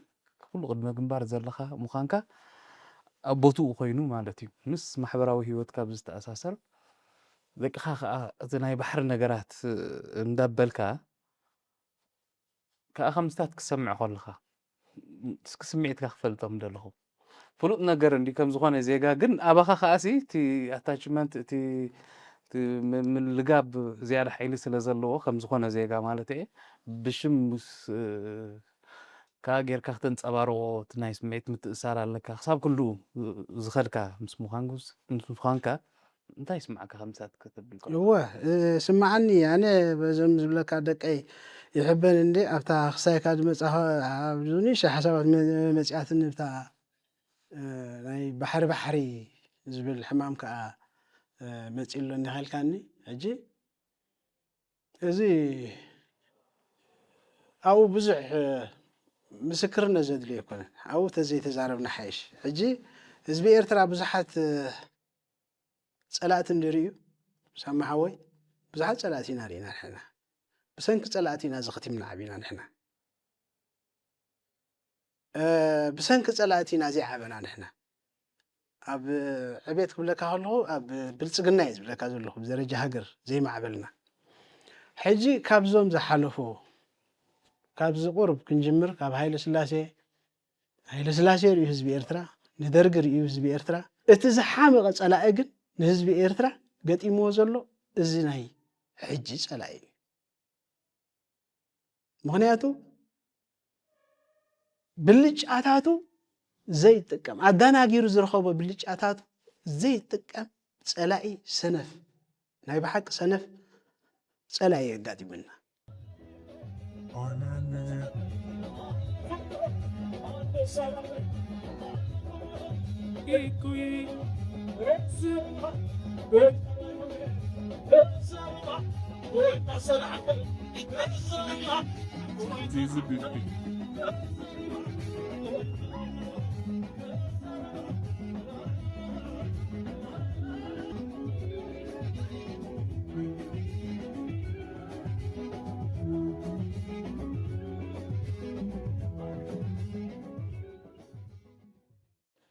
ኤርትራዊ ሓደ ልዕር ኮይኑ ከዓኒ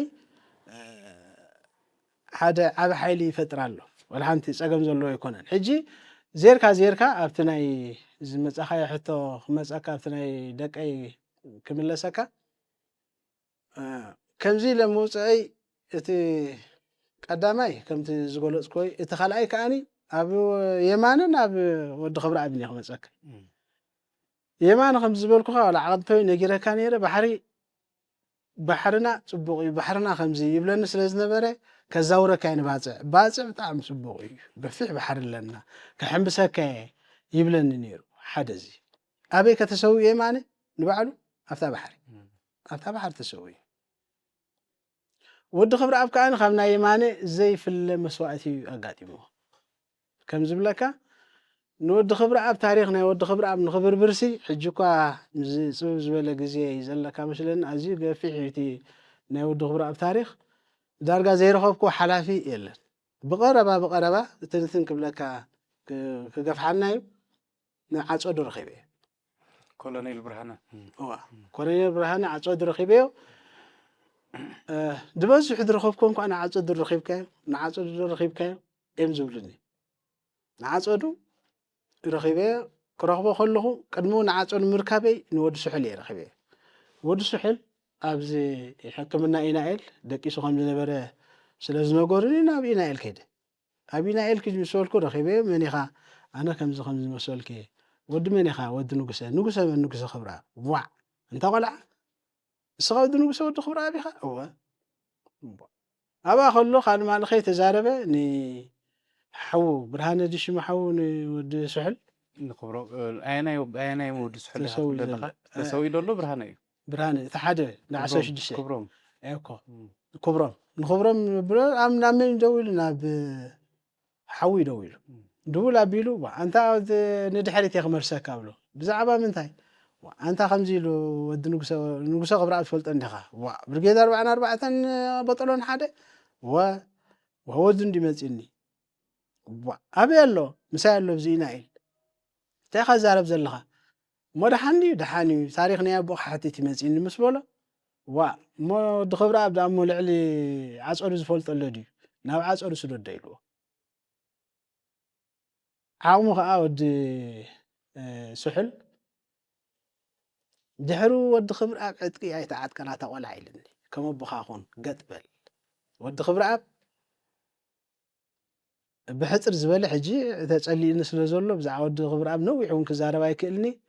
ሓፈሻዊ ግን ኣብዚ ገለዓሎ ሓደ መዓልቲ ኺድ ኢልኒ ኣብ ገለዓሎ ኣብቲ ሓወልቲ ኣስማት ናይ ወዲ ክብሪ ኣብ ክትረክብ ኢኻ ናይ ፍዚዝ ክትረክብ ኢኻ ናይ ኣቦይ ተስፋይ መራሓይሊ ውርሱ ኣቦይ ተስፋይ ዋላ እቶም ካልኦት ስዋኣት ክትረክብ ኢኻ ስለዚ ከድካ ኣብ ዝጣዕመካ መዓልቲ ከድካ ሰኣላ እዚ ከዓ ናብ ደቅኻ ከዓ ተወርሶ ሓፈሻዊ ብዛዕባ ወዲ ክብሪ ኣብ ነዊሕ ክንዛረብ ምኽኣልና ሕጂ ግን እዚ ኣኽለካ ናብ ዓፀዱ ኺድ ኢልኒ ንዓፀዱ ግን ምስ ስራሕ ገለ ሕጂ ክትረኽቦ ይትኽእልኒ ኢኻ ቀስ ብቐስ ግን ርኸቦ ምስ በለኒ ዳፋ ትኽ ኢለ ኸይደ ኣብቲ ስርሑ ይኣቱ ነቲ ዋርድያ ናበይ ደሊኻ ብለኒ ኣነ ከምዚ ኢለ ንብርሃነ ዓፀዱ እየ ደሊ ንዓፀዱ ደሊኻ ምፃኢ ኢልኒ ነይሩ ኢለ ከይኮላልፈኒ ምፃኢ ኢልኒ ይብሎ ትኽ ኢለ ይድኣቱ ትኽ ኢለ ምስ ኣተኹ ምስ ካልኣይ ይፀንሓኒ ሰላማት ዓፀዱ ድበሃል ኣሎ ድዩ ኣነ የብለኒ እሞ ክረኽበካ ደልየ ምስ በልኮ መፂኒ ምፅእ ብል ዓፀዱ ድሓን ዲኻ ደኣ ከበይ እንታይ ክሰምዓካ ብለኒ ኣነስ ብዛዕባ ታሪክ ክሓትት ብዛዕባ ናይ መን ታሪክ ብዛዕባ ናይ ንጉሰ ወዲ ክብሪ ኣብ ይብለኒ ወዲ ክብሪ ኣብ ዳበይ ትፈልጦ ወዲ ክብሪ ኣብዳ ቦይ ንጉሰብ ቦይ ናይ ዋ ክንደኻ ዝኸውን ጎበዝ ኣለዎ እዎ ኣሎ ኣነ ባዕለይ እንዴ እንታይ ካዛረብ ዘለኻ እዎ ኣብ ውሽጢ ነይሩ ብርሃነ የሽምስ እውን ዋንታ ብርሃነ ብሎ ኣቤት ንዓሞ ተቐልቀል ብሎ ቀልቀል ብል ኣንታ ወዲ ክብሪ ኣብ ትፈልጦ ዶ ወዲ ክብሪ ኣብ ትማሊ ብዛዕባኡ ኢና ክንዕልል ኢልና ትማሊ ዓርቢ እቲ ናይ ኣጋጣሚታት ትማሊ ብዛዕባኡ ክንዕልል ኢልና እዎ ንህለካ ብል ወዱ ዋሳ ከብቲ ንጉሰይ ኢኻ ብለኒ እዎ ክንደኻ ዝኸውን ቆልዓ ኣለዎ እወ ኦይ በል ፅቡቕ ኣጋጣሚ እዩ ስእሊ ለካ ደ ናይ ንጉሰ ብለኒ እዚ ናይ ስእሊ ናይ ስዋኣት ኣብ ቅድሚት እውን ገይረ ስለ ዝነበርኩ ዓፀዱ ሂቦ ዓፀዱ ይስምዖ ከም ሰብ ይሕጎስ ካብ በቲ ሓደ ወገን ብዝኾነ ብዚ ቆፀራ ንገብር ቆፀራ ጌርና ብሓደ እንዳሻሂ ብዛዕባ ናይ ኣቦ ይዕልለኒ ንጉሰ ክብሪ ኣብ ኣሃዱታት ኣብ 77 ዓመተ ምህረት ከዝለቓ ከለዋ እሱ ኣየዝለቐን ምስቲ ኣሃዱስ ኣየዝለቐን በጠሎና ሓደ ኣብዚ ተሪፉ በጠሎና ሓደ ናይ ብርጌድ 44 ብርጌድ 44 በጠሎና ሓደ ኣብዚ ድሕሪ መስመር ኣብዚ ነይሩ ኣብዚ እንታይ ብለኒ ካብ ዝምባዶረ ጀሚርካ በዚ ውረድ ክሳብ መንደፈራ ጀሚርካ ኪድ በዓል ፈሮ ኪድ በዓል እዚ ባፅዕ ከባቢ እዚ ኩሉ እዚ ኣብዚ ኣቦኻ ንጨፋጨፍ ነይሩ ኣቦኻ ሓይሊ 13 ማእከልነት ሓይሊ እዩ ነይሩ ክሳብ መወዳእታ መስዋእቲ ናይ ኣቦኻ ብሓንሳብ ኢና ነርና ይብለኒ ሕጂ ሕልፍ ኢሉ እቲ ከጋጥሞም ዝኽእል ብሕፅር ዝበለ ኣቦኻ ኣቦ ሞራል እዩ ነይሩ ናይ ኣቦኻ ዘይትርስዓኒ በዚ ከባቢ ሽዕብ ኣሃዱታት ህዝባዊ ግንባር ኣዝሪቐን እቲ ሒዝናዮ ዝነበርና ኣሃዱ እውን ሓደ ሓይሊ ነይሩ ከባቢ 150 ዝኸውን ሓይሊ ሕጂ ኣብ ሓደ ፅሊሉ ኮፍ ኢሉ ከሎሲ ታንክታት መፃ ብለን ኣብ ብርኽ ዝበለ ጎይና ነርና ኢሉ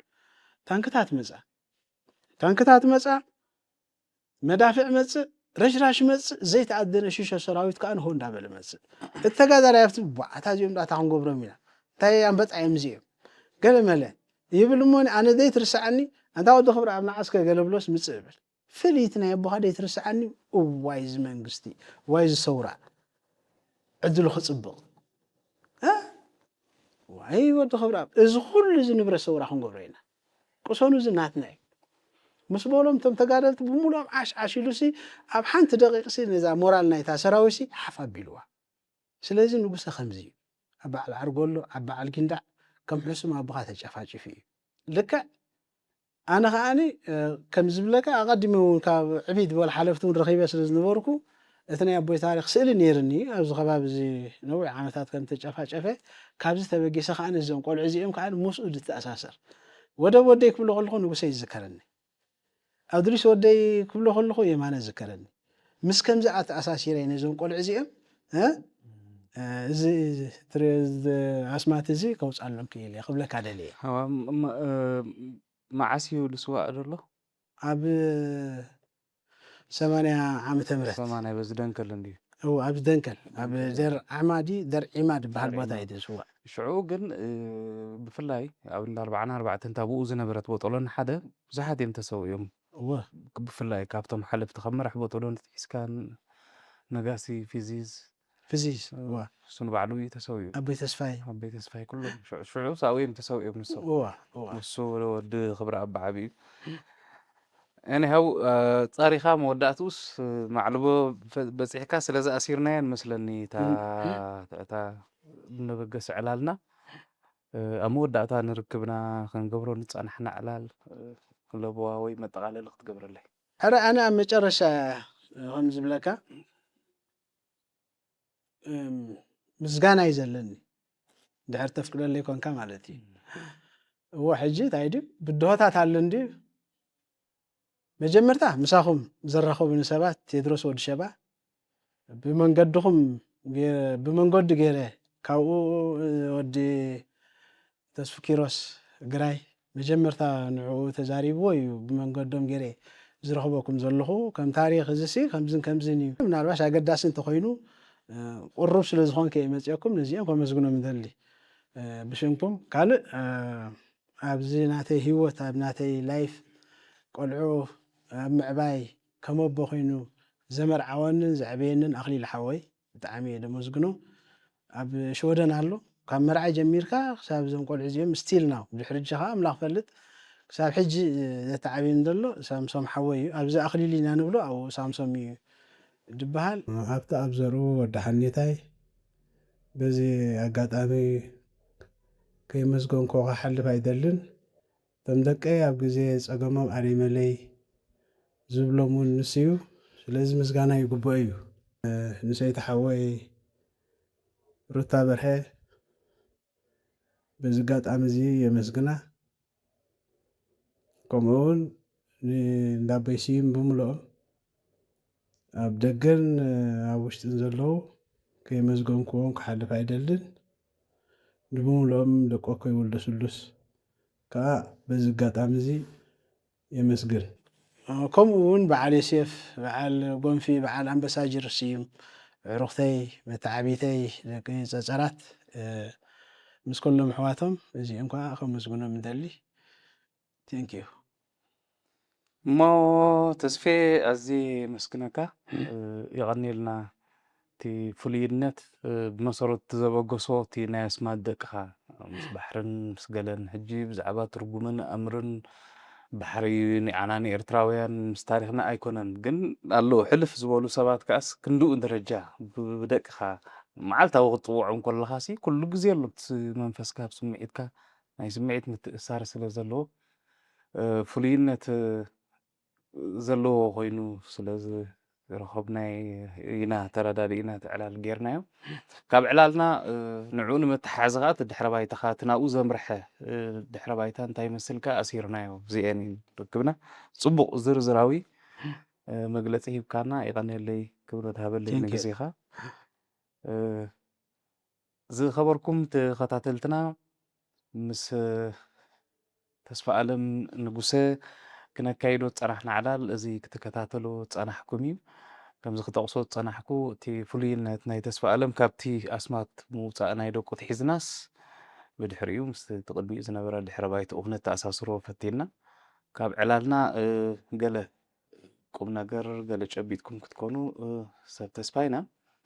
ከምቲ ወትሩ ንምክትታልኩም ከዓ ደጊመ የመስግን ንምትብባዕና ትገብሮ ዘለኹም እቲ ምፅሓፍ ሓሳብ ምግላፅ ከዓ ከም ኣካል ዛ መደብ ኮይንኩም ትገብሮ ስታፍ ከዓ ደጊመ ደጋጊመ ብስመይን ብስም መሳርሕተይ ብዓብዪ ብስም ኤርትራ ሚድያ ኔትወርክ ደጊመ የመስግነኩም ኣብ ቀፃሊ ብካልእ ጋሻ ክሳዕ ንራኸብ ኣብ ዘለናዮ ኣሳልጦ ጥዕና ሰላም ዘለዎ ሂወት ክትመርሑ ብእየ ትምነ ሰላም